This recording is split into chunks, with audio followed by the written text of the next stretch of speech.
Bismillahirrahmanirrahim. Alhamdulillahi rabbil alamin. Syahrul Ramadan alladzi unzila fihi al-Qur'an hudan lin-nasi wa bayyinatin minal huda wal furqan. Faman syahida minkum asy-syahra falyasum.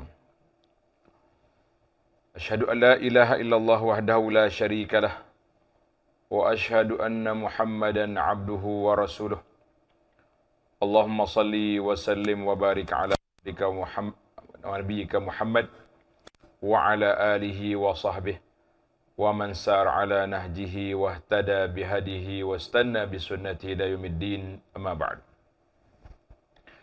Yang dihormati pengacara majlis, yang dimuliakan pengarah ataupun ketua bahagian unit kecemasan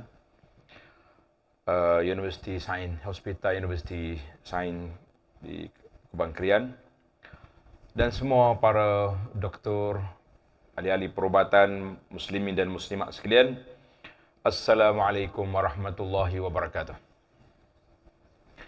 Jadi alhamdulillah, syukur kita kepada Allah Azza wa Jalla kerana pada pagi ini dapat kita bersama dalam majlis ilmu yang kita akan bincangkan tentang hukum semasa berkaitan dengan puasa. Hukum semasa berkaitan dengan puasa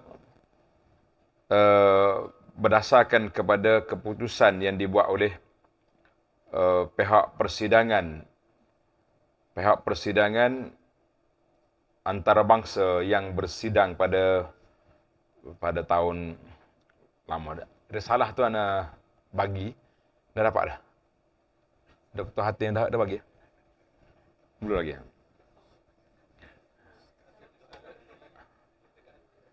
Tak apa, ni kita mukaddimah dulu, tak apa. Yang pentingnya, bila mari Ramadan, ada beberapa isu yang besar yang perlu kita bincangkan. Yang pertama sekali tentang bulan Ramadan. Bulan Ramadan sama juga salah satu daripada 12 bulan yang telah ditetapkan oleh Allah Azza wa Jalla. Tapi bila datang Ramadan, ada satu perkara yang berbeza dengan yang lain, iaitulah satu ibadat khas, nama dia ibadat berpuasa. Puasa ni tak boleh makan. Kita hidup atas dunia ni nak makan. Nah, makan pagi, pukul 10 makan pula. Kemudian makan tengah hari, petang, malam. Cuma alhamdulillah Allah SWT beri kepada kita, tidaklah semua waktu tak boleh makan. Macam umat dulu zaman puasa dia panjang. Daripada Isya sampai ke subuh, sampai ke maghrib pula. Maknanya 23 jam dia punya puasa. Tapi di awal umat kita Muhammad sallallahu alaihi wasallam pun sama juga. Di awal kita mula dengan 23 jam. Maknanya masuk maghrib boleh makan. Selepas maghrib sampai ke Isya, itu je waktu makan. Itu pun kalau awak tak tertidur. Contohnya kalau kita lepas mayang maghrib sambil tunggu makanan yang disediakan, terlena, tak boleh makan dah. Agak-agak berapa ramai orang yang akan mati bulan Ramadan. Tapi Allah Ta'ala ringankan, Ramadan ni hanya daripada puasa daripada terbit fajar sampai ke maghrib. Cuma adalah isu-isu yang akan timbul.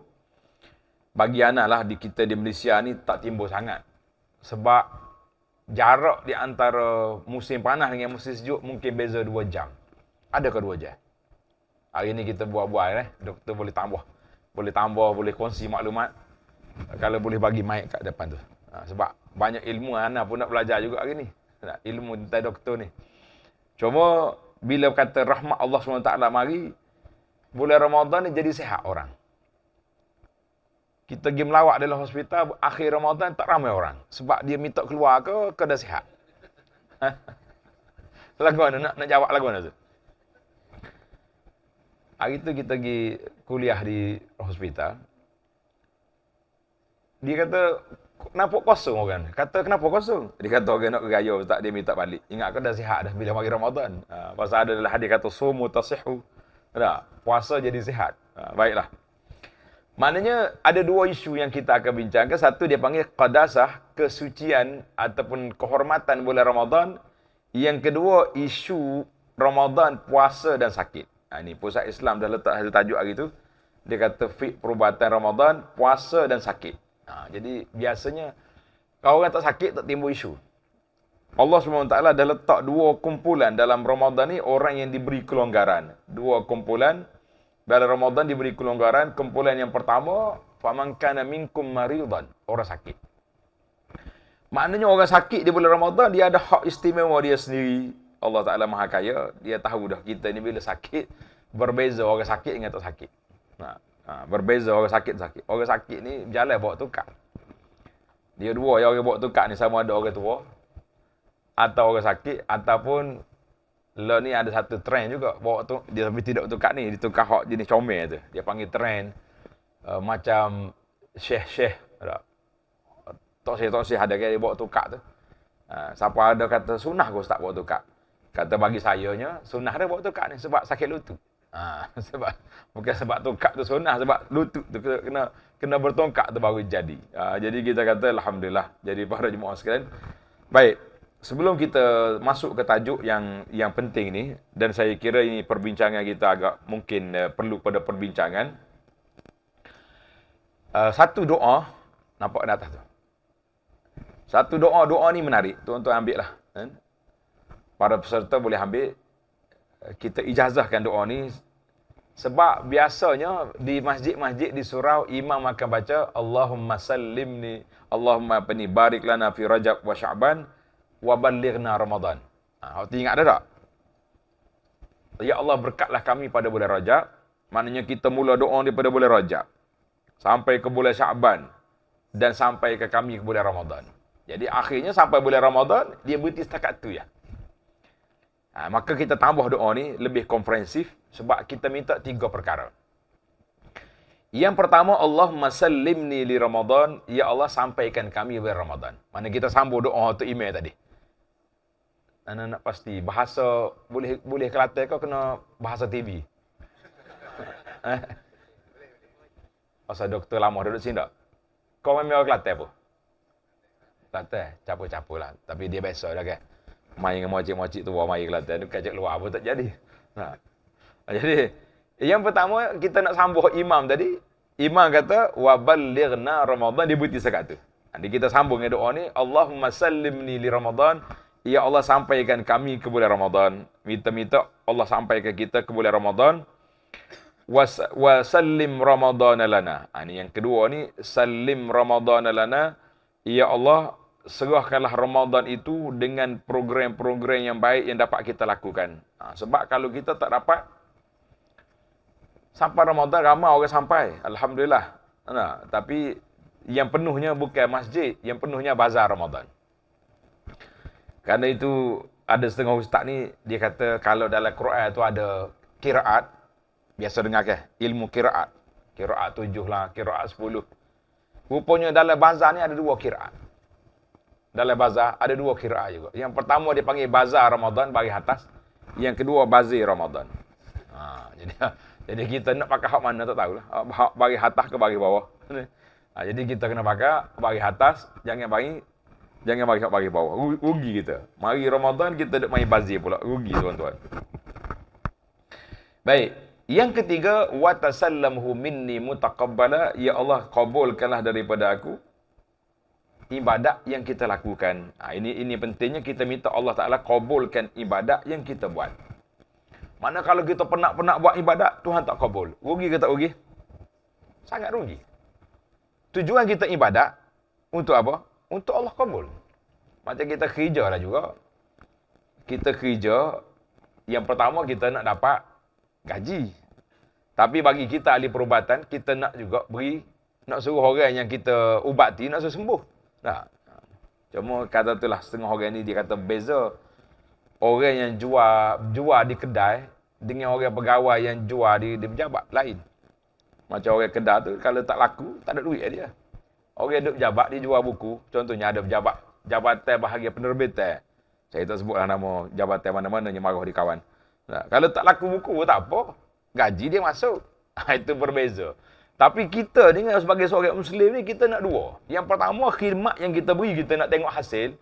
Orang sihat, molek. Yang kedua, kita nak pahala daripada Allah Subhanahu Wa Taala. Kalau setakat nak gaji saja, rugilah kita.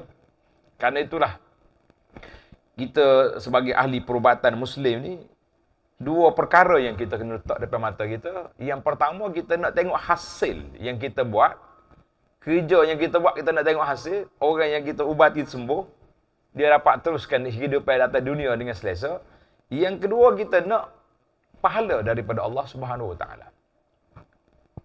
Apa yang selalu ana sebut kepada ahli-ahli perubatan ni, kita ni kalau kita pergi ziarah orang sakit saja pun, pergi ziarah orang sakit, boleh pahala diikuti oleh malaikat, berapa ribu malaikat sekali dengan kita.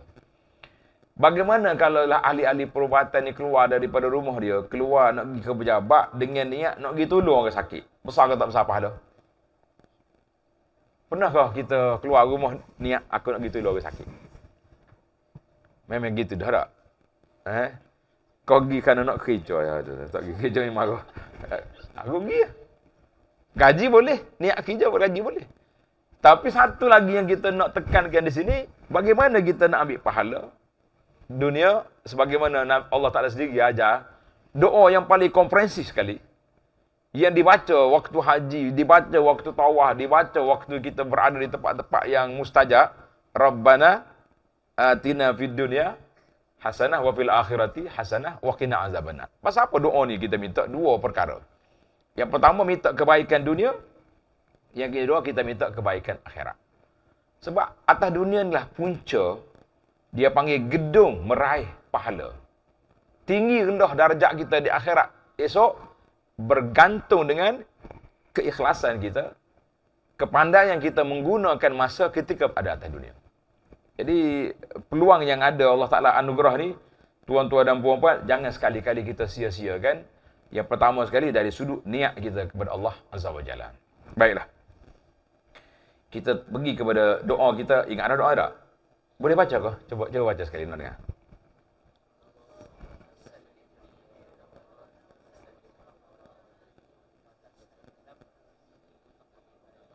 Ingat dah tu. Tak? Banyak tahu dah hafal ni tak ingat. InsyaAllah. Doa ni kita baca. Ajar kepada anak-anak baca. Ini dipanggil doa salafus salih ketika menyambut Ramadan, dalam Ramadan dan selepas Ramadan, sehinggalah akhir Ramadan. Alhamdulillah. Baik, untuk tidak kita ringkasnya masa. Kelebihan-kelebihan ni besar, banyak kelebihan. Cuma tajuk kita ini kita fokus kepada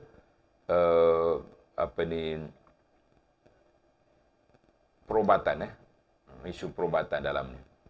Baik, cuma kata orang nak tahu juga tak kenapa Ramadan tu nama dia Ramadan. Kau tahu dah? Kenapa Ramadan tu nama dia Ramadan? Sebab apa Ramadan nama Ramadan? Panas. Asal dulu asal. Waktu permulaan nak letak bulan ni, dia ada Rabi'. Ada Rabi' ni musim bunga, musim luruh, musim apa. Jadi, siapa ke Ramadan panas. Dia pun letak nama Ramadan. Tapi, kita nak kata kebetulan, tak comel juga. Sebab ada makna lain bila sebut Ramadan. Dia panggil Ar-Ramdu, makna panas. Jadi, ada ulama katakan, kita ni kalau nak lebur besi ke, nak hilangkan karat ke apa, kita kena panah. Panah besi, panah air dah. Maka Allah SWT panaskan musim Ramadan pada peringkat awal dulu. Dan ni pun walaupun musim sejuk, tapi panas juga dalam. Panas. Bila kita tak minum air satu hari ni, dia panas. Maka kepanasan itulah yang akan menghapuskan dosa-dosa kita. Biiznillahi azza wa jalla, insyaAllah.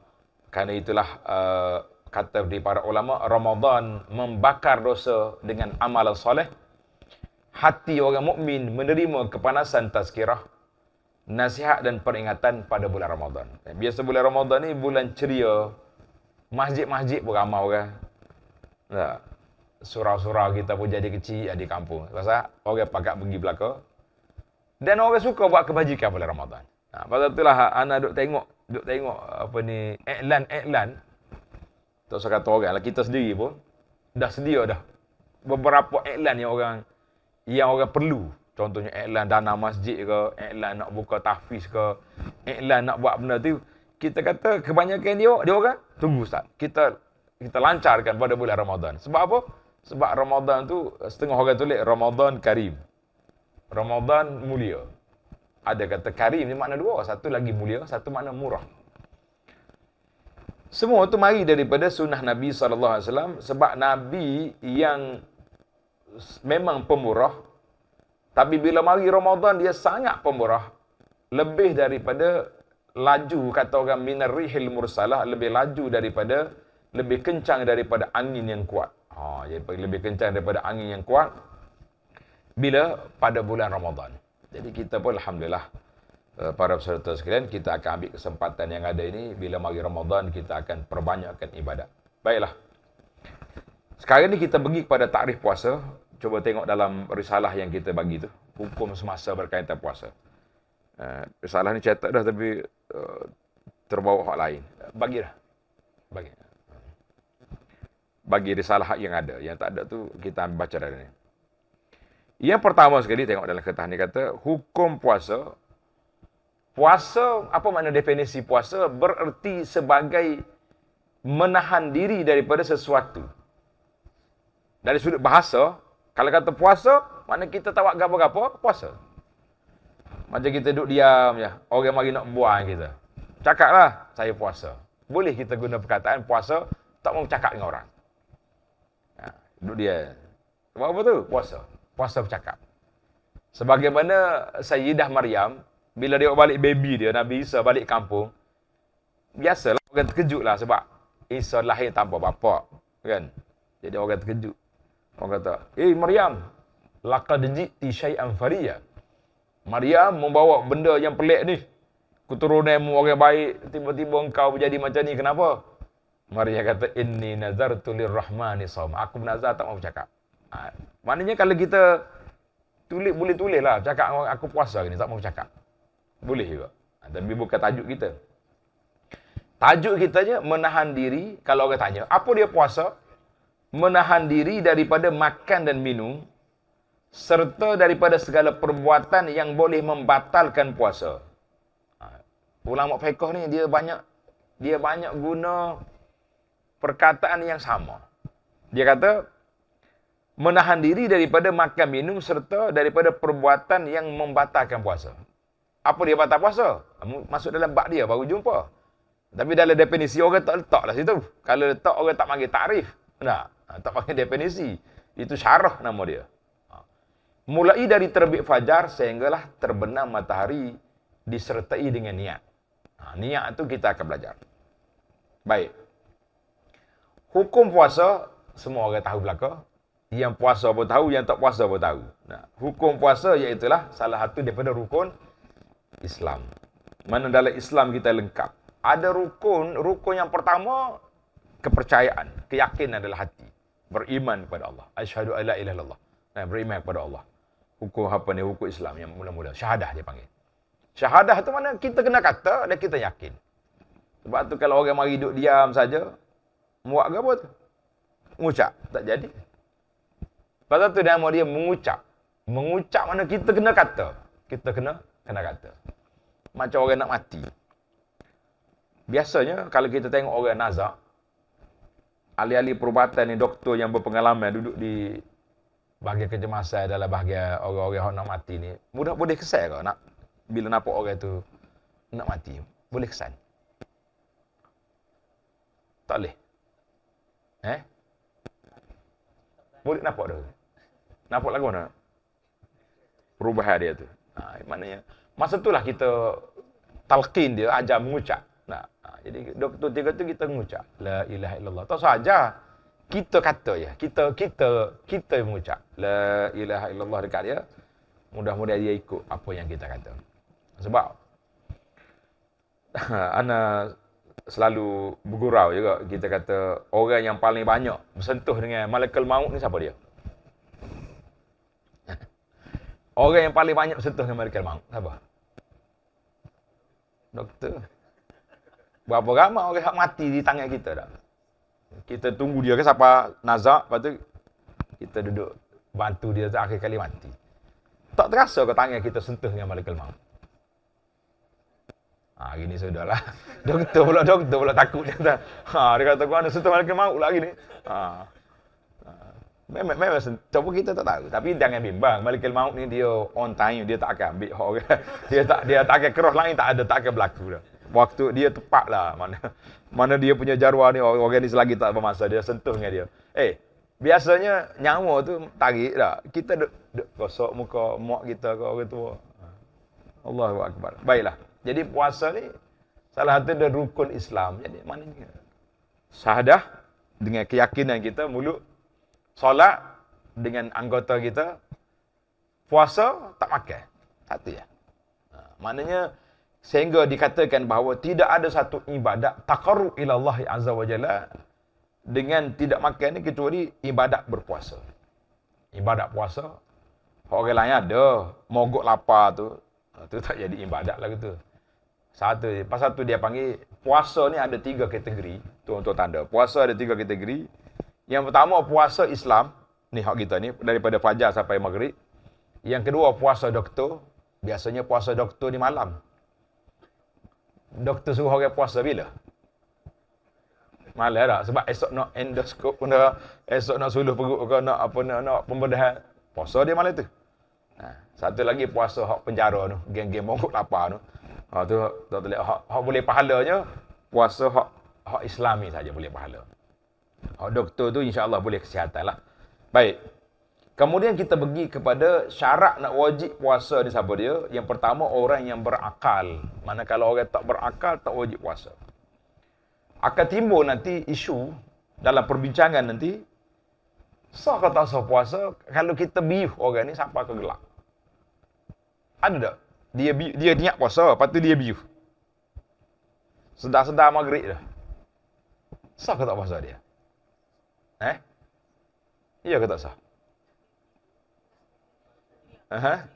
Kalau orang tidur tak ada masalah. Contohnya dia niat puasa, sudah mai subuh dia tidur terus je.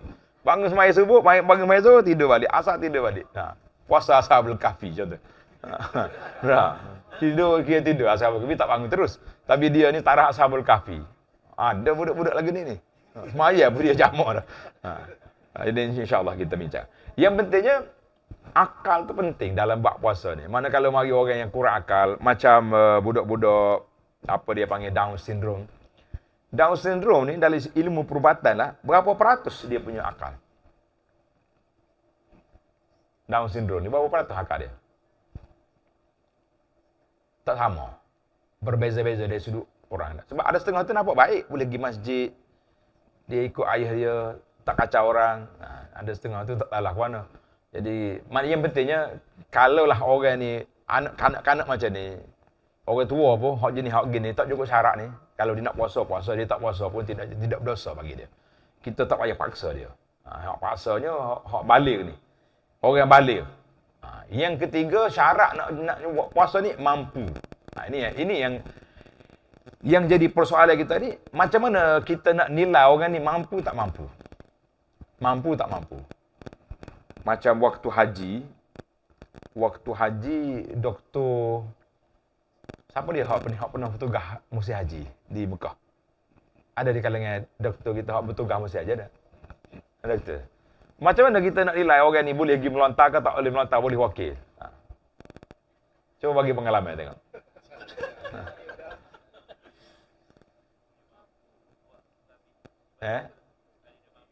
Tak biasa kan? Kalau kita orang ni tak boleh melontar sebab jauh melontar ni 7 kilo 8 kilometer berjalan. Jadi biasa tabung haji tak akan mudah-mudah terima, dia kata jumpa doktor dulu. Biar doktor sah boleh wakil baru wakil. Itu dipanggil. Tapi kita sekarang ni dalam bab puasa, macam mana kita nak nilai orang ni mampu tak mampu? Itu masalah kita. Persoalan kita ni macam mana kita nak nilai orang ni mampu ke tidak? Ya? Atas diri sendiri. Dia kata dia tak mampu, maka ramah tak mampu, maka percayalah kita. Jadi dia bulan Ramadan lain. Sebab Allah Ta'ala beri kepada kita, faman kana minkum maridan, di antara dua perkara yang Tuhan sebut, satu marid, sakit, yang kedua musafir. Sekarang ni timbul soalan, kita musafir dengan kereta yang aircon sejuk lebih pada dalam peti. Naik kapal terbang mana ada susah. Duduk atas flight pula tidur. Tambah-tambah naik flight pula hok dia kat kerusi kat depan. Jangan Asia lah, kerusi kapal terbang lain. Kerusi depan tak sama kerusi belakang dah. Orang biasa duduk depan tak mau, dia duduk belakang. Jadi tidur relax. Adakah dia masih lagi dikira rukhsah? Jadi para ulama kata tidak gugur rukhsah dia sebab Tuhan sebut faman kana minkum maridan au ala safarin. Mana asalkan dia musafir, cukup syarat dia, ikut dia nak. Cuma puasa ni satu je masalah dia nya fa'iddatun min ayamin ukhar, kita kena ganti pada hari lain. Itu ya. Allahu akbar. Ana duk fikirlah kalaulah puasa ni tak payah ganti. Jawab dia tak ada orang di kampung bulan Ramadan. Musafir lah lu. Bukan dekat tiket kapal terbang ni jam dah. Orang setahun dah booking nak pergi musafir habis. Pembesar-besar hak kaya-kaya tak ada dalam negara dah. Pasal musafir. Bila musafir boleh buka puasa. Tapi ingat fa'iddatun min ayamin ukhar. Cuma anda baca dalam fatwa hak semasa, dia bincang tentang isu orang duduk dalam negara hak 20 jam, 23 jam siang dia. Macam mana dia nak? Tak larat dia. Mungkin hari pertama dia larat. Mungkin hari kedua dah lembir. Maka di sini ada fatwa mengatakan bolehlah dia buka puasa. Dia akan qada pada hari musim sejuk esok. Maknanya bila musim sejuk hari sama, janganlah tunggu musim sejuk hak siang 2 jam pula. Jadi kita cari yang sederhana lah, yang sederhana. Contohnya sama-sama 12 jam ke tak. Jadi kita qada ketika tu. Maknanya itu dalam fatwa pihak antarabangsa dia sebut demikian. Jadi kita duk mikir juga lagu mana orang ni nanya dia.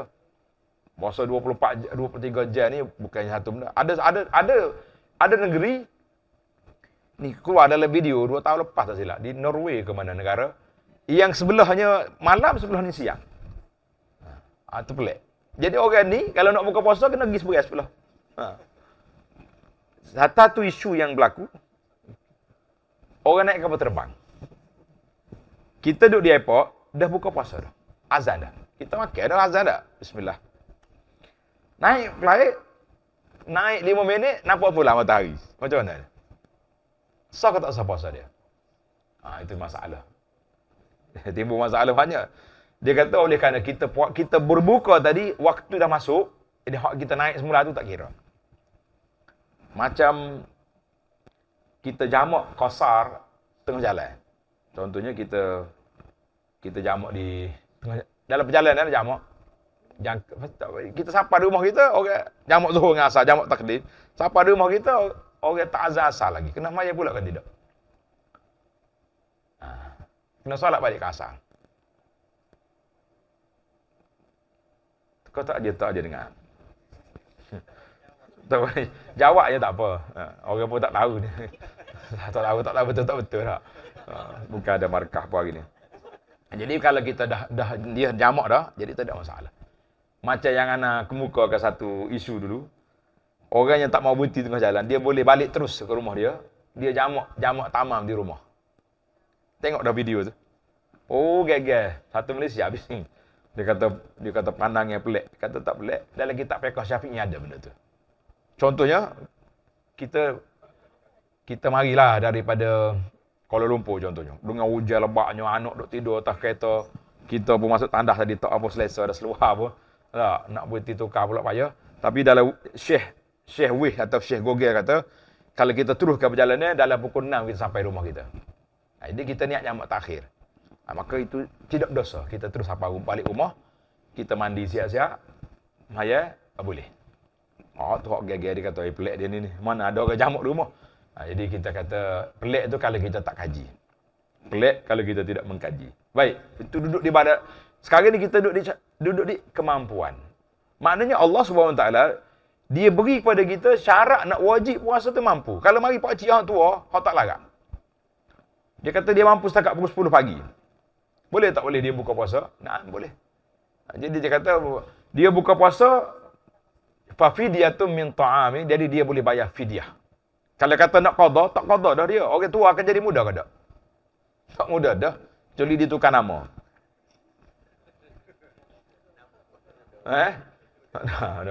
Dulu orang panggil Pak Su lah ni tu kapak muda. Jadi muda nama lah. Tu tak muda dah. Jadi itu dia punya kaedah. Maknanya kalaulah orang ni tapi kalau dia ada harapan akan sembuh, orang sakit tak ada masalah. Dia buka, dia kena ganti hari lain. Bagi orang yang sudah tidak mampu, maknanya tak akan pulih dah lah tua dia tu. Maka dia panggil fidyah, bayar fidyah setiap hari secukup. Baik. Timbul isu lagi soalan, kita nak musafir hari ni, flight pukul 10 pagi. Bolehkah kita sarapan di rumah? Sarapan pagi di rumah. Nak musafir dah, kita memang travel dah. Flight pun dah, tiket dah ada, dah boarding pass pun ada kat tangan. Boleh ke tak boleh? Pasal apa tak boleh?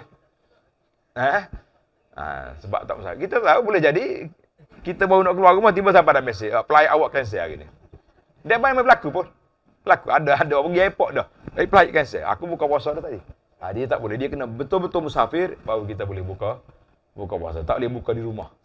Maknanya walaupun kita niat nak musafir, jangan buka lagi. Bersahur dengan orang bersahur, ramai-ramai.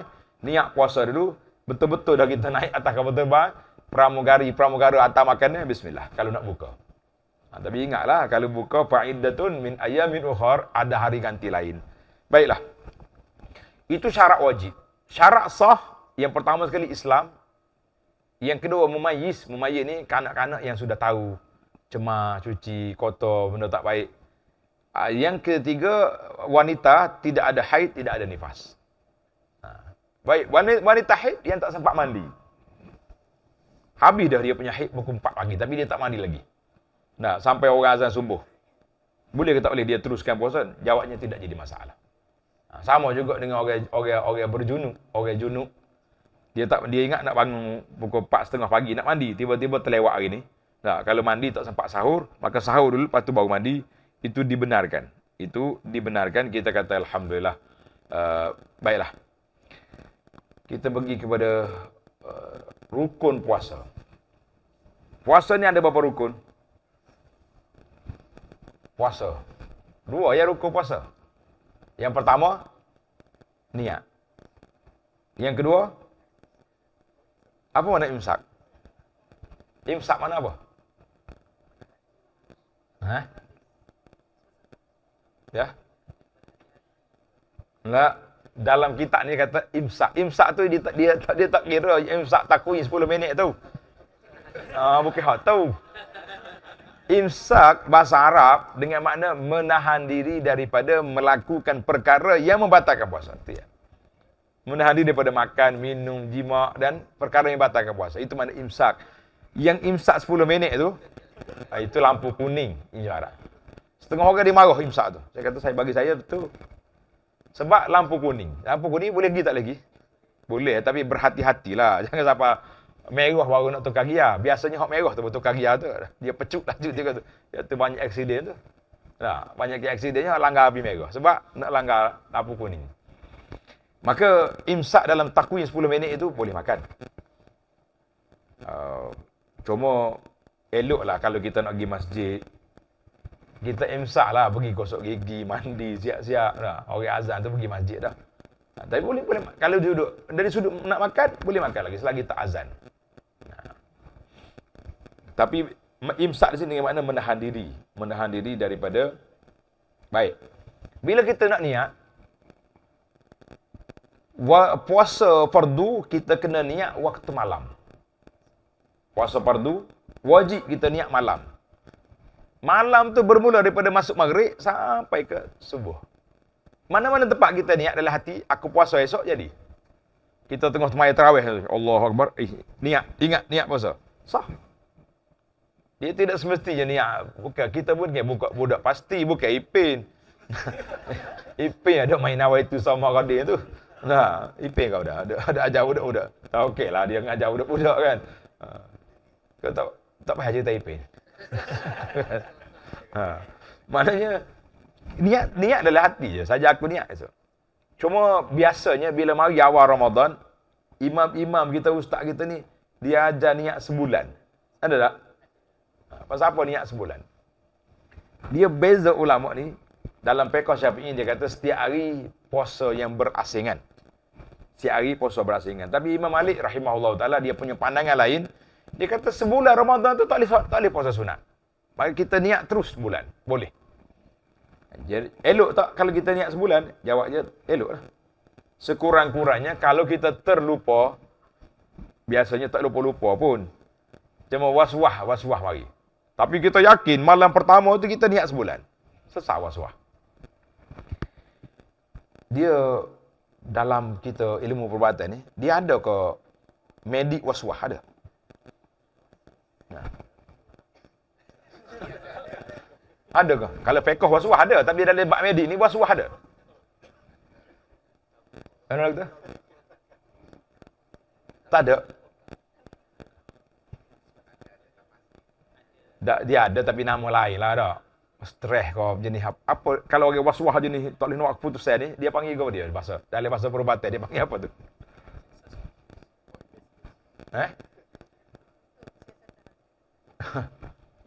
Tapi dalam bab agama banyak was-was. Ana duduk di Masjid Haram. Kebetulan ada kursi syekh. Kursi syekh ni biasa tempat dia jawab soalan. Jadi kita duduk atas. Saya ni moga tanah bukan VIP, dia panggil VOP, naik kereta yang elektrik lah, kereta wheelchair. Relax kita syekh sebelah. Syekh tak ada. Mari orang Arab. Dia kata Aina syekh. Kata Ana. Kita gurau ya. Ana syekh. Anta syekh dia tu. Dia rupanya serius. Dia tanya sungguh. Dia kata aku mari haji 12 tahun dulu. Dia niat umrah ni gini-gini. Kata sudah was-was. Was-was. Lepas tu kita pun gurau-gurau lah. Tapi dah nampak dia serius tanya. Kita pun jawab dengan ilmu yang ada sikit jawab. Bila anda jawab, anda kata tak ada was-wasmu tu.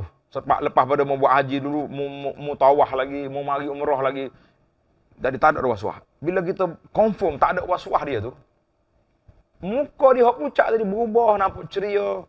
Wallahi dia kata 12 tahun, 10 tahun dah aku duk mikir benda ni. Tengok. Penyakit was-was. Masalah ni. Penyakit was-was ni, tak tahulah. Kalau dari sudut perubatannya, macam mana nak menangani masalah was-was? Bagi anak, lebih kepada psikologi. Ilmu psiko ya. Bila kita confirm dia ni, jadi. Sama juga, ni, orang was-was dalam bab puasa ni, ramai tak ramai? Biasanya lepas pada ayah dia mati, mak dia mati, dia mari jumpa ustaz. Kata nak berapa? Dia kata nak suruh kira semula, puasa mak dia, ayah dia hak mati arwah ni, nak bayar belaka. Ini dia panggil was-was dalam bab puasa. Dia nak bayar semua. Daripada awal sampai akhir. Kata siapa dia suruh bayar semua? Sudahlah. Baik. Berapa mati? Ayah mati. Umur 70 tahun. 70 tahun. Tolak dia punya sebelum balik 15. Kita ambil maksimal 15 tahun. Mungkin orang balik awal 12, 13 balik dah kan. Kalau wanita awal lagi tak? 55 tahun. 55 tahun ni kalau kita nak bayar puasa, mengikut dalam fiqh mazhab Syafi'i, dia berganda. 55 tahun mana 55 cukup. Sehari. Sebulan berapa? Atau dah kita kira. 55 kali dengan 30. 1,500 kilo. Lo ni beras jangan main. Nah, beras Madani ni naik harga pula ni. Contohlah macam ni. Kita tak apa sebut Madani pun muka kita buat anak Madani awal lagi. Orang tak boleh marah dah. Mula-mula keluar Madani ada orang komen. Dia kata kenapa abu anak Madani? Dia kata ni ori ni. Madani ori yang lama dah. Maknanya kira-kira baru tahun yang pertama sudah di bawah belah ribu dia balik pakai tak mari dah. Jadi tuan-tuan dan puan-puan tak usah lamai was-was lagi. Kalau betul ayah kita rahimahullah taala meninggal, dia tak puasa berapa hari. Contohnya dia masuk hospital sebulan. Sebulan puasa tak boleh. Baik. Maka di sini kita kena bayar tak bayar fidyah dia. Selepas pada dia mati. Contohnya dia Ramadan, dia mati bulan Muharram lepas pada 4 bulan kemudian. Kena bayar tak bayar fidyah?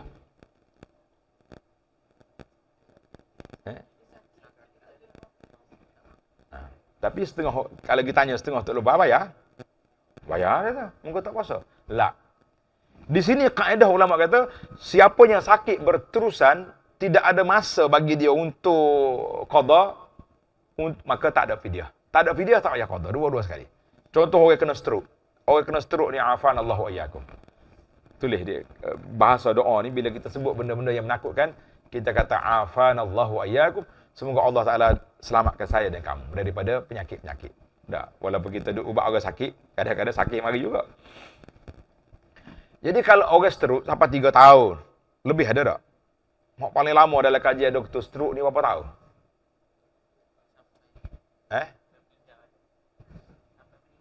Iyalah berapa tahun hak lama, hak dalam kajian, kau tak kaji. 5 tahun tapi ramai tak? Hak koma. Hak koma, hak tidur tak sedar-sedar berapa tahun? Baru ni saya pergi ziarah sahabat saya, dia kata mak dia ni 3 tahun dah. Duk gitu, tak sedar. Masuk air, masuk susu mulut, ikut hidung.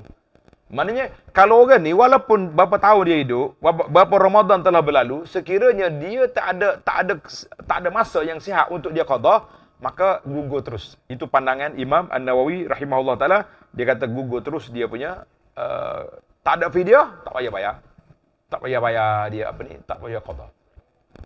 Sebab dia tak ada. Tapi kalau dia bulan Ramadan sebulan dia sakit, tapi bulan Syawal sihat, bulan lepas pada raya tu pergi ke luar negara dah dia ni. Mana tempat orang beli kain ni? Ho Chi Minh ke? Nah, contoh. Pergi umrah dah dia nya. Maka dia kena qada. Kalau dia mati, anak dia qada ataupun bayar fidyah. Itu dia punya kaedah. Baiklah. Itu dia panggil menahan diri daripada imsak, itu makna menahan diri daripada perkara-perkara yang membatalkan puasa. Dalam bab hak biasa ni, tuan tahu belakang dah ni. Tak ada orang tak tahu pun. Tak. Yang pertama sekali, apa dia menahan diri daripada makan, minum, melakukan persetubuhan. Tapi yang jadi persoalan kita sekarang, ni yang jadi pokok perbincangan kita hari ni, iaitulah perkara-perkara yang membatalkan puasa secara orang panggil ni.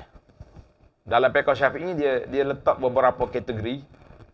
Dalam nota kertas tu ada di tangan. Tuan-tuan dan puan-puan sudah bagi tadi. Bukan kertas tu, dalam PDF saya. Dalam telefon. Ya, doktor dah bagi dah. Tengok dalam tu, dia kata dalam fiqh mazhab Syafi'i, dia panggil sampai sesuatu ke dalam rongga. Rongga tu apa? Sampai suatu ain tu makna benda. Ke dalam rongga jauf melalui liang yang terbuka. Apa dia liang terbuka? Iaitu, tengok ni. Dia kata maksud jauf tu rongga, otak, ataupun apa yang berada di bawah halkum hingga ke perut. Semua tu jauf. Liang yang terbuka, mulut, telinga, kubul, dubur, sama ada laki-laki atau perempuan. Asalkan masuk benda dalam tu, batal puasa. Minta maaf lah doktor. Contoh. Orang ni sakit perut. Tapi tak keluar dia punya nanji. Dia panggil semelik. Semelik tahu? Orang luar panggil semelik juga. Semelik. Beok rosak. Oh, ya. Oh, semelik tu luar dah. Luar. Asal kau faham tak apa. Yang penting kena faham. Merah muka dah dia ni. Tolak. Keluar separuh lagi masuk balik. Batal puasa. Pasal dia masuk balik dalam rongga yang terbuka. Itu kaedah lah. Sebab itulah ana bawa kitab ni. Syekh Yusuf Qaradawi rahimahullah dalam kitab Fiqhus Siyam, panjang dia bahas masalah ni. Dia kata tak logik lah. Di luar kemampuan. Merah muka dah kawan tu. Betak dah bunyi dalam tandas. Tiba-tiba patah sebelah. Separuh keluar, separuh masuk balik. Patah puasa. Anda kata apa? Atau tu ada setengah ustaz ni.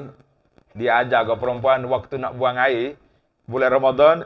Jangan nak basuh tu jangan duduk holo-holo ni. Jari tu masuk dalam. Sebab bagi dia itu dia panggil ruang yang terbuka. Itu dari kitab fiqh. Minta maaf lah kita bahas dalam kitab fiqh ni kita bahas. Tengok ni dalam kitab dia. Dia kata yang bagi al-ihtiraz halat al-istinja. seorang tu kena berhati-hati ketika istinja. Dia kata.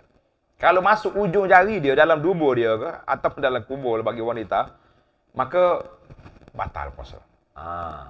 Kalau keluar najis separuh, masuk balik separuh, batal puasa. Demikiannya. Kalau orang mari tikar atas kepala orang, na'udzubillah lah. Tikar dengan pisau, masuk dalam rongga dia sampai ke otak dia tu, batal juga. Dikira jauf. Aftar. Baiklah, panjanglah contoh-contoh kitab fiqh ni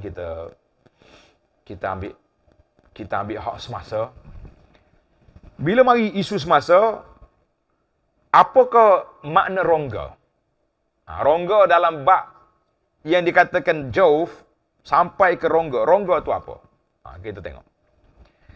Ada sebuah kitab nama ditulis oleh Profesor Dr. Ahmad Khalil. Dia tulis, dia buat kajian tentang maksud rongga yang disebut dalam kitab.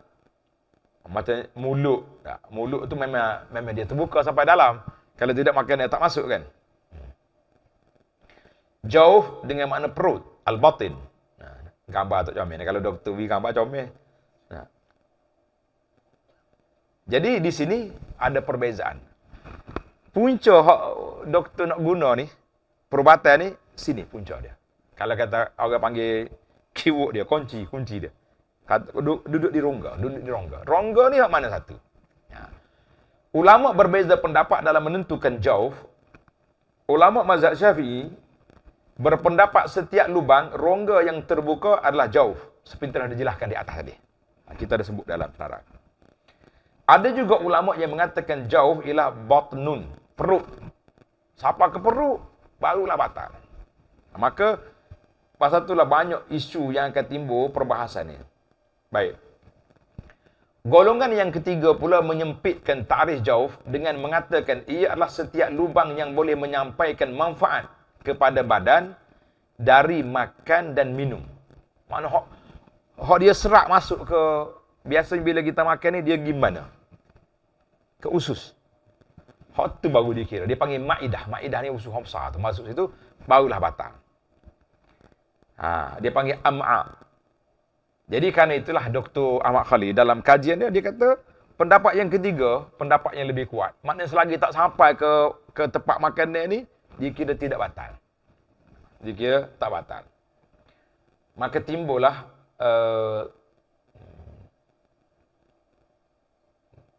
kita nak ceramah daripada doktor pun takut tak kena. Betul tak? Gambar-gambar tu. Kena. Ya, kau salah. Kena belajar mula dengan doktor ni. Baik, sekarang ni kita pergi kepada seminar fiqh perubatan yang ke-9 diadakan di Casablanca pada tahun 1997. Ni dia bahas. Maka di sini dia tulis beberapa perkara. Hasil mana ni? Hasil perbahasan ni mari daripada menentukan jauf tadi. Mana kalau settle situ, barulah kita boleh pergi jauh lagi. Kalau tidak, tak boleh. Dia lekat situ. Menurut ahli majlis, peserta seminar tersebut telah sepakat bersetuju bahawa perkara-perkara berikut tidak membatalkan puasa. Ini tak batal puasa. Yang pertama, ubat titis mata. Maknanya orang sakit mata boleh titis, tak batal. Tapi kalau kita tengok dalam fiqh Syafi'i tadi, batal belakang tu. Titis telinga dan basuh telinga. Dia kata tak pergi ke, dia tak pergi ke jauf, ke hak perut dia tadi. Dia main pusing sekat tu. Yang kedua, ubat tablet bawah lidah yang digunakan oleh pesakit jantung. Biasanya ubat ni kalau letak bawah lidah, dia pergi mana? Dia pergi ke jantung dia. Dia tak pergi ke perut dah. Sebab tu dia kata tak batal. Tapi dia kata pelik ni. Mula-mula kita baca tajuk ni, dia kata pelik dia ni. Ambil mana tu? Baik. Tapi kita baca keputusan orang, bukan saya punya. Kita tak berani nak buat keputusan. Baiklah. Yang ketiga, memasukkan ubat melalui faraj. Memasukkan alat perubatan, membasuh spekulum dia panggil. Dan jari doktor atau bidan semasa pemeriksaan sebelum bersalin. Ataupun orang bersalin ada masalah baby dia. Dah, doktor akan cek masuk. Jadi tak batal. Sebab apa tak batal? Tak masuk ke dalam jauh dalam perut. Jadi kalau kita putus itu, boleh selesai masalahnya. Kalau tidak memang tak selesai masalah sebab memang masuk dah, dia kata masuk dah tu. Masuk dalam dan menasabahlah. Doktor pun nampak. Cuma ada juga orang tua-tua bila kita bahas ni dia kata, kenapa pula tak sambungnya perut? Sedangkan macam mana najis nak keluar kalau tak mari daripada perut?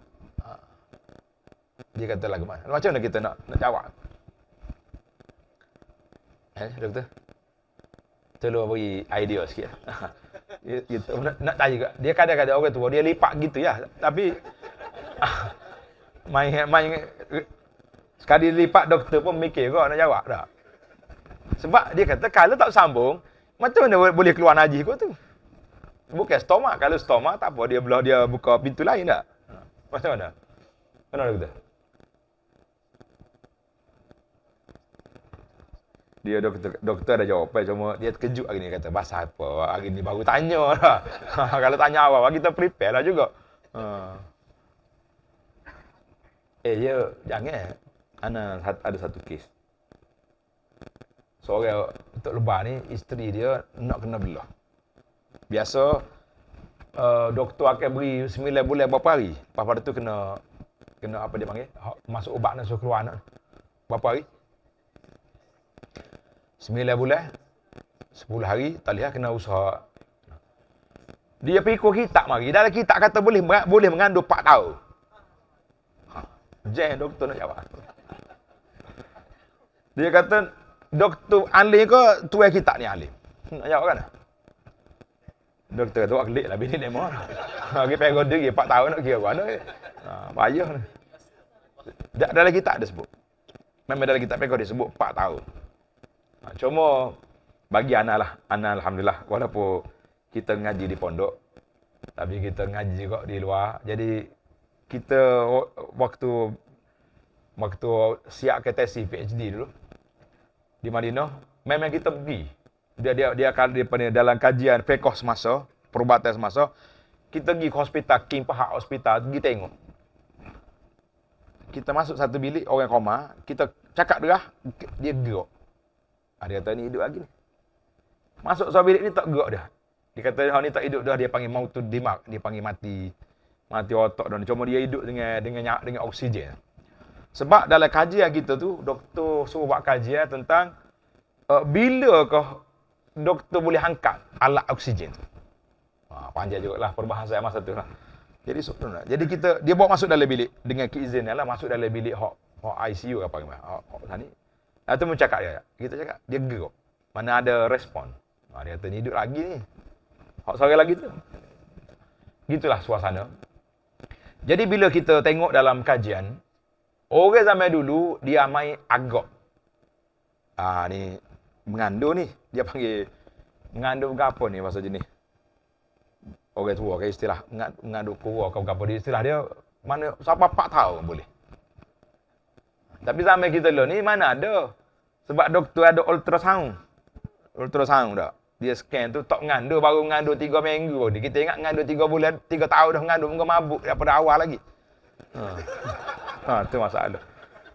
Lepas kahwin tu memang tak mabuk dah dia. Rupanya bukan dia mabuk muka lain, bukan mabuk mengandung. Baru ni ada sahabat saya, lepas menikah sebulan, bini dia mabuk. Orang kata lepas pada 4 bulan hilang mabuk dia. Dia pun tunggulah 4 bulan sabar tegak tidur masjid. Lepas 4 bulan mabuk lagi. Siapa kau beranak? Ada juga lagi tu. Mana mazhab wanita ni tak sama ni. Pasal itulah Allah Ta'ala sebut dalam Quran, wahnan ala wahnin. Mengandung orang perempuan ni wahnan ala wahnin. Susah atas susah. Untuk lelaki aku duduk main bilik hari je. Tak. Apa boleh atas klik kapur. Pas kau duduk bilik 40 hari je. Jangan nak klik ambil dia tu. Ini pas mana kita cara orang sakit. Ini masalah doktor ni. Masalahnya ahli perubatan semasa. Kalau baca dalam perut dia tengok sungguh. Sama ada suluh ataupun buka tengok. Tak. Tapi doktor ni dia biasa tengok. Dia tak ada masalah buat dia. Anak kali duduk makan dengan doktor hok bagi stoma ni. Dia kata, "Syekh, anak baru buat pembedahan." Kata, "Pembedahan apa doktor?" Dia buka telefon nak tunjuk dalam perut orang tu dengar. Kata doktor, "Hang mau makan dulu." Pas ni kita bincang lah. Nanti tak lalu makan kita. Dia duduk tengok hari. Dia biasa dah benda tu. Allahu akbar. Tapi cuma so ya. Gua kata apa doktor dia. doktor hak sakit puan ni beranak juga dia tak. Padahal duk tengok hari-hari benda tu. Jadi tidak masalah tu tak. Baiklah, mari kita tadi puasa lagi klaim pula. Jadi yang ketiga ni sebab oleh kerana farat tadi bagi pekos masa kata bukan dikira sebagai apa? Sebagai dia panggil jauh, sebagai rongga, maka dia tidak batal. Yang keempat, memasukkan teropong dan salur kencing lelaki atau perempuan untuk penyediaan X-ray. Tak batalnya. Yang kelima, menampal, mencabut, mengorek atau mencuci gigi atau menggunakan alatan dan beruh gigi dengan syarat tiada apa-apa bahan yang masuk perut dari prosedur tersebut.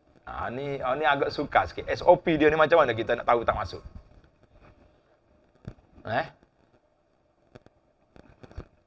Kalau kita beruh gigi tengah hari, terasa kau tidak tekak ubat gigi tu, kesan daripada. Kecuali buat di luar je, sikit je. Allah, tak payahlah sikit. Tapi dari sudut hukum dia kata tak apa. Yang keenam, suntikan melalui kulit, otot, sendi atau pembuluh darah. Hak kita injek lah, kan? Kita injek ni, itu tak batal. Kecuali memberi makanan melalui pembuluh darah seperti glukus yang mengenyangkan. Ni khilaf. Sebab ada kata oleh kerana dia kenyang dengan glukus tu, jadi dia sampai juga ke dalam darah dia tu, maka yang ni khilaf lah. Cuma ini perbahasan. Kalau kita nak tengok orang yang masuk air glukus ni, sakit buat dah tak? Memang. Kau sakit main-main pun ada juga. Peringkat mana nak masuk air glukus ni? Maknanya dia tu memang layak benar lah buka puasanya. Kalau nak kira. Tapi dia dah hak keputusan ni kata tak batal ni. Kecuali glukus. Itu khilaf. Ada kata batal. Mana bagi kitanya hak siapa peringkat tu gak suruh buka puasa lah. Yang kedua, penderma atau penerima pemindahan darah. Dia kata masalah darah ni oleh kerana banyak, dia kata ada jemaah, ada ulama kata boleh, ada kata tangguh dengan dia bincang semula. Tapi ada khilaf itu. Masalah nak derma atau menerima darah. Sebab apa derma darah? Derma darah ni dia keluar bukan masuk. Apa satulah keputusan akhirnya dia kata tidak batal orang derma darah. Derma darah tidak batal sebab dia keluar. Tapi kalau masuk darah tak batal juga. Dia khilaf situ. Ya tu sebab dia. Macam orang masuk air glukos lah. Saya baik. Oksigen dan gas bius. Ini tak batal. Oksigen dia ada apa dalam tu? Ada bahan-bahan juga. Tak ada tak? Dia tak ada alat. Cuma kita akan bincang nanti masalah inhaler.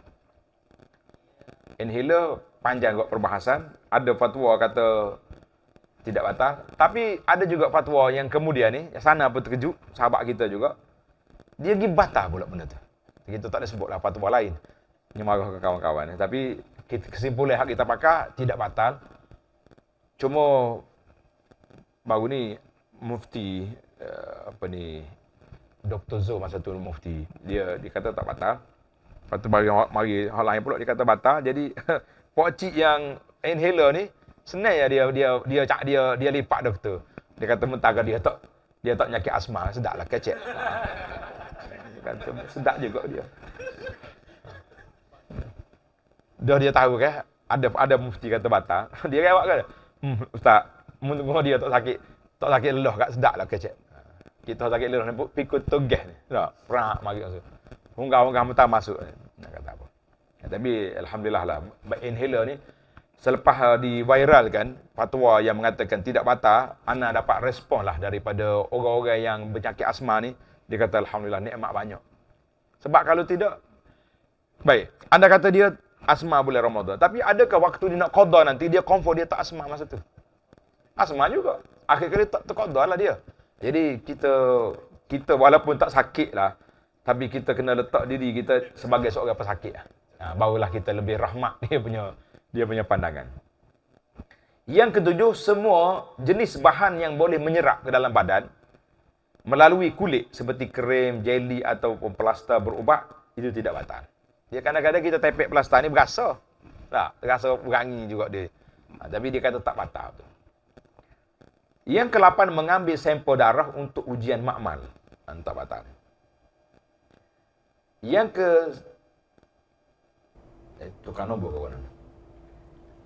Sesalur dan bahan perantara untuk pemeriksaan X-ray khas jantung atau organ lain, hak tu pun tidak batal juga. Yang ke-8, teropong dalam rongga perut untuk mencari punca penyakit. Biasa dia teropong ni masuk ke mana? Tapi dia tak pergi ke usus. Cuma lalu dia. Dia lalu, dia balik semula. Dia kata tak batal. Yang ke-9, pembasuh mulut, berkomor atau semburan mulut dengan syarat tiada bahan masuk ke dalam perut. Syarat dia tu kita rasa payah. Macam mana nak confirm tak masuk dalam perut? Boleh confirm? Jadi waswah. Dia pergi ke waswah juga. Akhir kali kotor lah sebenarnya. Cuma dia gini kaedah. Kaedah puasa ni, kalau kita terbatal puasa, bukan mana boleh makan, boleh lesi untuk makan. Aku batal dah puasa ni. Lepas tu, buat minggu ni. Lah. Walaupun kita batal puasa, tapi dia panggil imsak, menahan diri daripada makan dengan minum pada hari tu kena jaga. Sebab dia batal bukan dengan keizinan, dia cuma terbatal.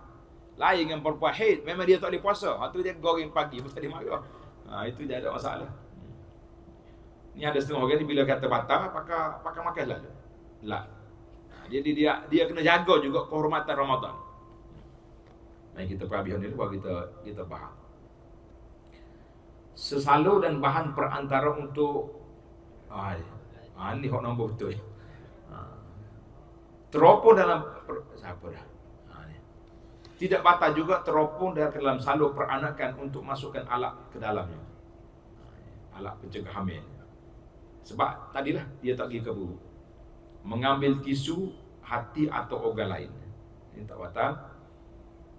Dan dia kata pendapat majoriti perkara berikut juga tidak membatalkan puasa, iaitu ubat titi hidung, semburan hidung inhaler dan ubat seduh.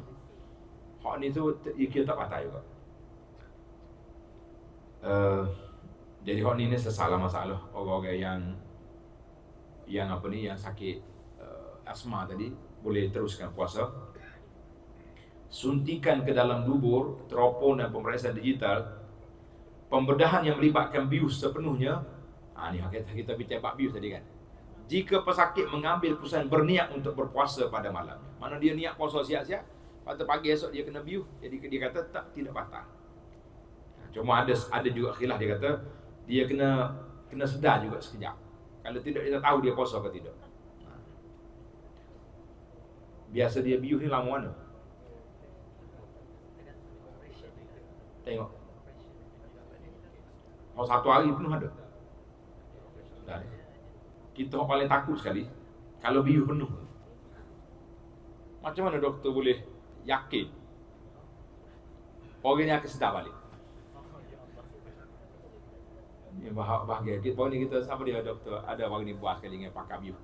Kata macam doktor boleh yakin orang ni boleh sedar balik dengan tempoh 5 jam je pada tu.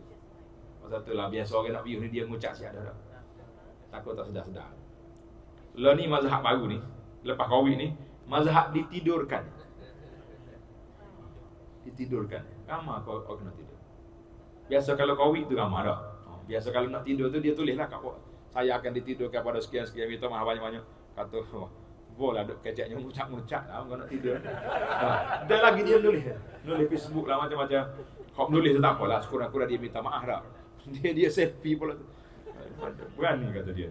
Lalu ni orang yang Mekah cara ke selfie. Selfie ambil sentuh Kaabah selfie. Ni sehari dua ni masa jenis selfie untuk ajar aswak pula. Sesat ada masalah tu kata. Nabi Bayu takut jadi fenomena. Pakak pergi patok kamera, pakak nak kucuk ajar aswak belakang. Jangan main. Benda ni kalau dia syaitan dia bijak. Kalau mula sekali dia payah nak beri. Pasal itulah benda pelik-pelik jangan buat. Dia kata apa ni? Pembedahan yang melibatkan bius sepenuhnya jika pesakit mengambil keputusan berniat untuk berpuasa pada malamnya. Ini dia panggil majoriti ahli perubatan tadilah. Dan mesin atau dialisis buah pinggang melalui perut.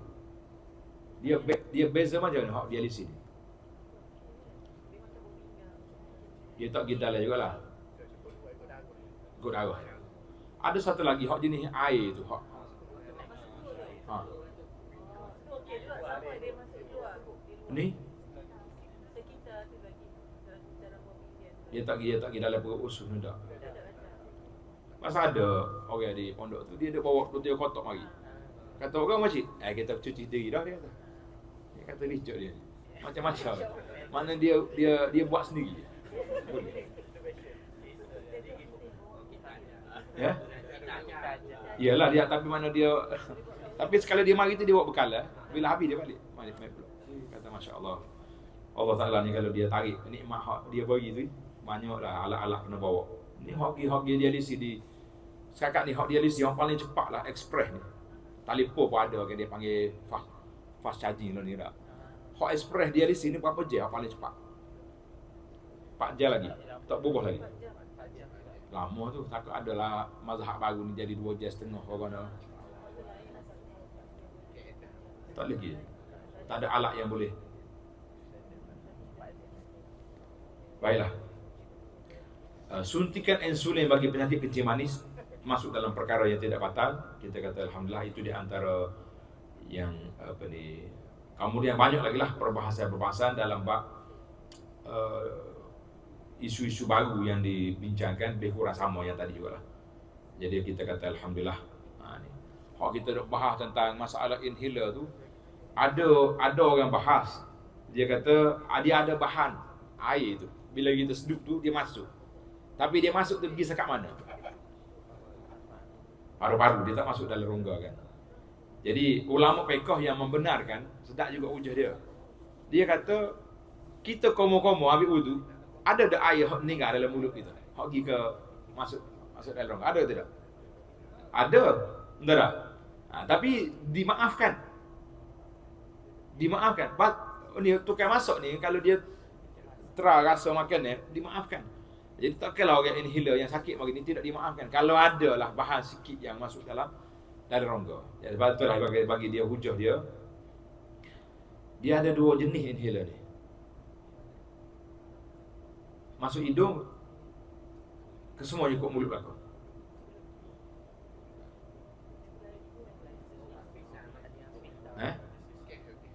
Gas. Itu ikut hidung. Tapi hal tu tak ada bahan. Ubat. Tapi perbahasa dia tadilah dia kiyah kepada baki daripada air air komo-komo tadi. Air komo-komo mesti ada punya kalau kita komo-komo dah. Tapi dimaafkan. Jadi itulah hujah yang di antara yang bagi kita lah yang kita rasa selesa boleh terima pandangan tu tadi. Mana satu bahan yang kecil sebab sebotol tu boleh berapa ratus kali seru. Lama dah masa nak buat kajian dulu baca. Lepas tu tak ingat balik. Sebotol hot inhaler tu berapa kali boleh seduh? 200 kali. Maknanya kalau masuk pun sikit sangat benda tu. Nak banding air komo-komo sebanyak air komo-komo lagi. Jadi alhamdulillah kita tenanglah situ. Tuan boleh royaklah kata Poci Isak Lamgo ni tidak batalnya insya-Allah. Nah.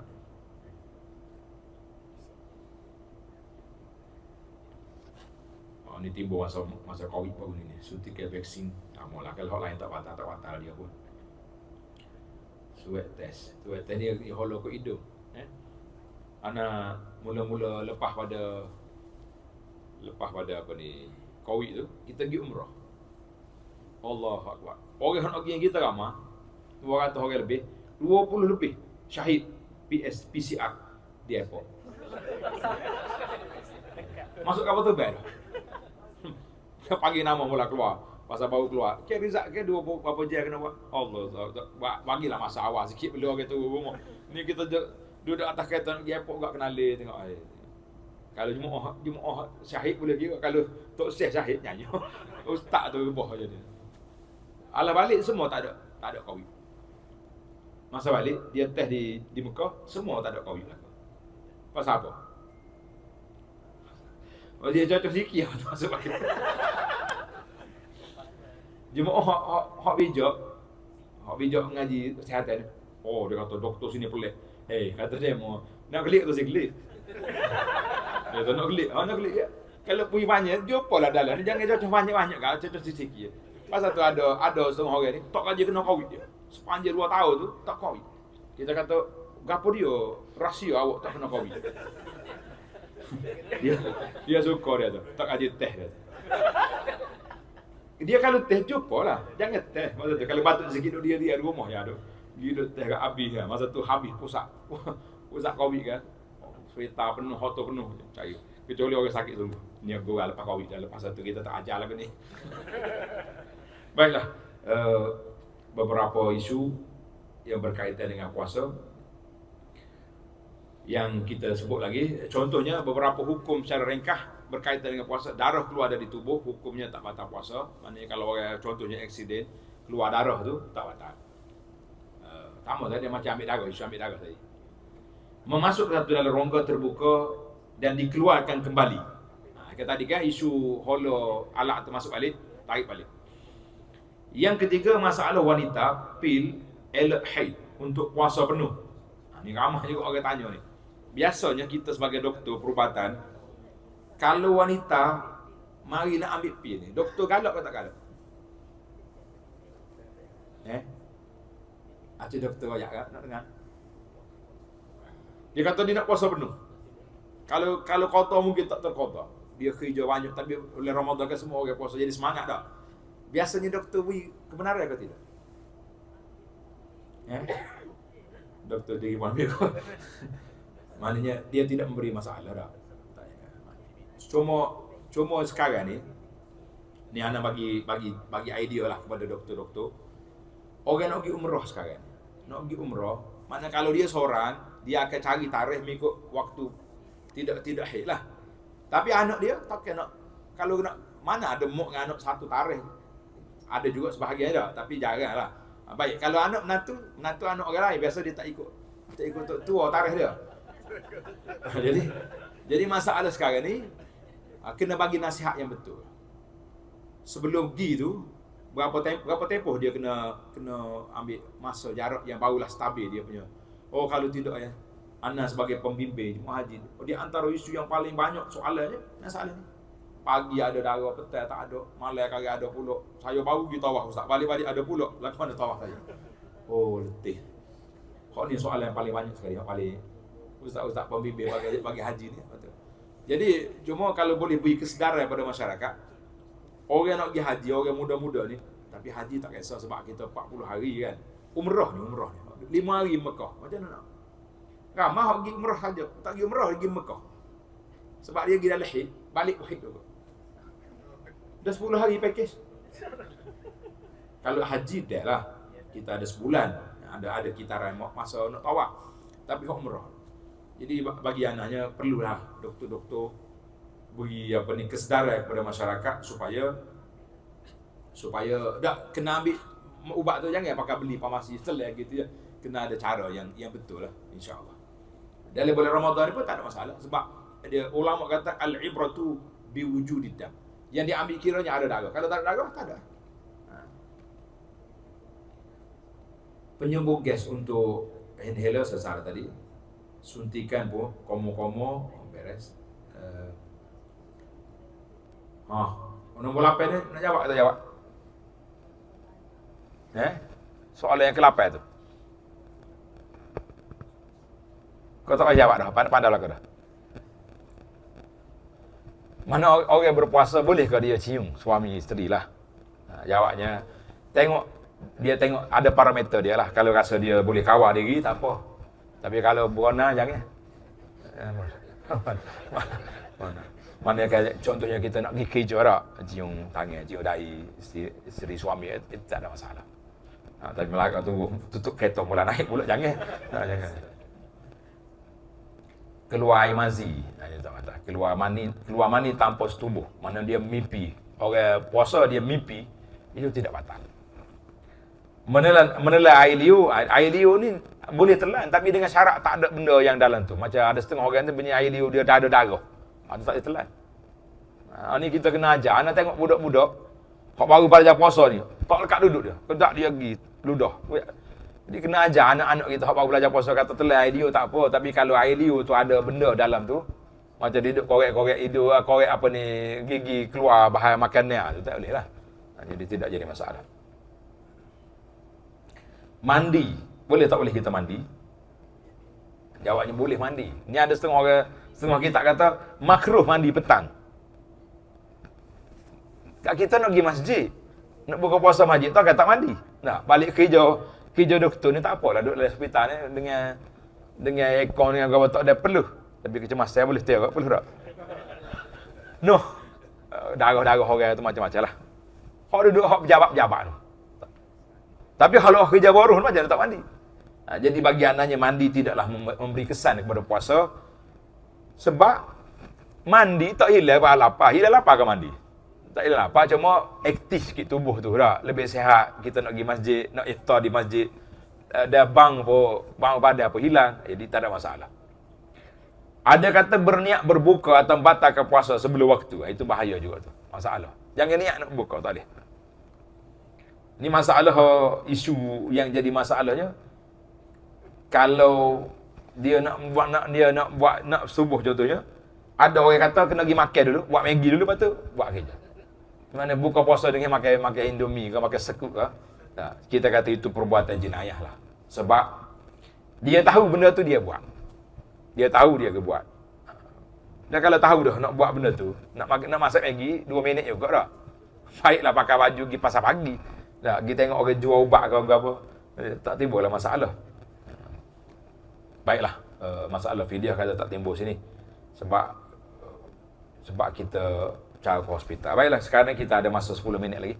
Dah, ada soalan dipersilakan ataupun ada ulasan daripada pihak doktor untuk kita juga bawa balik ke surau-surau ke masjid kita. Silakan. Betul. Doktor Hatin apa ada tu?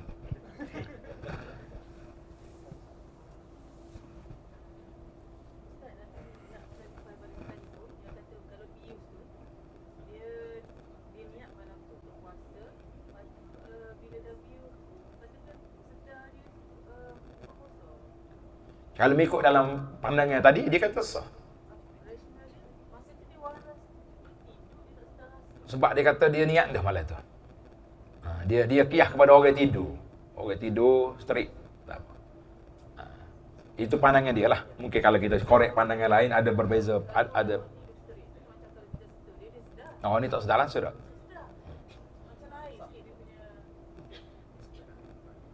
Apa atas kita lah tu. Kalau kita nak pakai hak patu buat dia akan pakai hak kita kan. Sebab dia keluar keputusan dia tak tahu hujah dia. Dah kalau sikit-sikit lah. Contohnya kita kata macam kita kata kita nak biuh ni. Nak biuh 5 jam ni.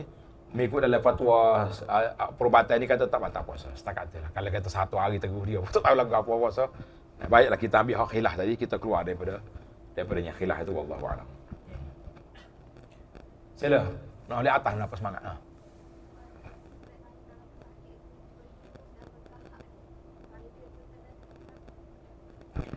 Dia gini lah. Dia kata kalau hak yang ada bahan tu, kalau dia pergi sengok, lepas tu dia telan, tu tak boleh lah.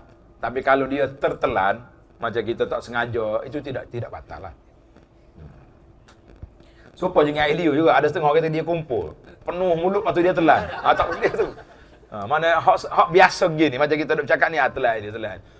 Dia udah tu, dagai aku, dia kumpul penuh mulut, dia telan. Itu tak boleh macam tu. Penuh buat? Masa kecil tak kira tu. Tu tak balik lagi, tak apa. Ada lagi?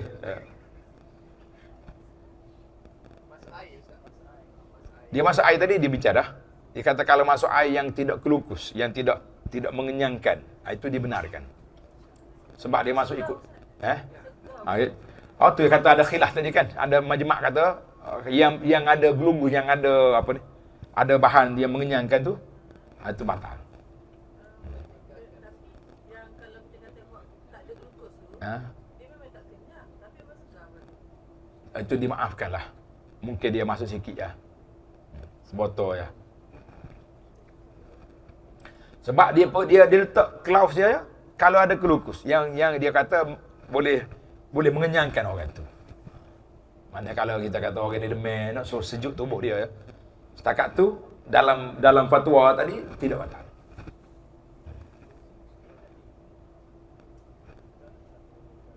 Ya. Jadi kalau kita nak jaga ubat, okey. Kita nak cairkan ubat tu, kita nak bagi rautan. Sikit kan? Saya nampak kita campur dengan air. Sikit. Air bukan air gula, air biasa pun okey lah. Tapi bila kita niat nak bagi satu botol air tu kan. Tapi memang kita bagi tu sebab nak suruh segarkan dia. Segar tak apa, dia tak kenyal pun. Nampak mesej ya. Wallahu a'lam. Asal tak mengenyangkan. Anda nampak macam tu lah dia punya apa ni orang panggil hikmat dia tu. Bagi glukos pun tak kenyang Ustaz, tak sampai ke mulut. Tapi dia kata ada bahan yang bahan khas. Pasal orang boleh hidup dengan glukos berapa hari? Sebulan tak makan-makan. Pakai air tu ya. Boleh lah. Kita disunatkan untuk buka awal kan. Ya. Dengan melewatkan sahur. Sahur tu dia ada tempoh duration tu. Masa kita Dia kata sahabat Nabi kata lebih kurang 50 ayat baca ayat Quran. Mana tu last lah. Pasal tu lah ulama yang letak imsak tadi 10 minit tu bagi kitanya okey lah tu. Walaupun ada semua kata apa imsak apa dia makan 3 pinggan dah. Putih lah. Yang kata tak boleh tadi, yang kata salah tadi, kalau dia sedar 10 minit, imsak dah tak boleh makan. Itu salah. Macam kita baru nak tukar gia, api kuning, boleh pergi lagi. Bagi anaknya, imsak tu lebih kepada api traffic light warna kuning tu. Waktu tu lah orang tukar gianya. Nah, Cuma isu, kalau kita tengah makan, orang azan. Terus ke tak payah teruskan. Jadi pada ada ulama kata, telah tu pakai sudah lah, jangan tambah pula. Kecuali bila kita azan awal. Kita tahu, kapur kita ni untuk bila azan 2 minit awal. Itu boleh kita terus. Maksud dia awal buka puasa tu maknanya bila azan tu. Ni ada setengah orang ni awal tu dia maknanya tak ada buka lagi, tak boleh lagi tu. Habis dah. Alhamdulillah. Dia kata tak ada dah. Mudah-mudahan ada manfaat lah insya-Allah. Setakat tu lah kemampuan kita pun. Pasal anak pun tak ada nak kaji hak semasa pula.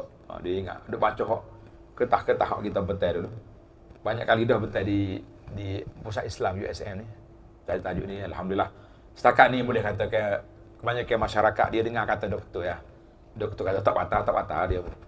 Tapi lepas pada puasa dia balik jumpa dengan ustaz rumah dia patah pula. Gitulah. Pasal tu bagi anak lah ustaz sendiri tu kena update maklumat tentang fatwa-fatwa semasa. Wallahu alam. Wa sallallahu ala nabiyyina Muhammad wa ala alihi washabihi ajma'in walhamdulillahi rabbil alamin. Wassalamualaikum warahmatullahi wabarakatuh.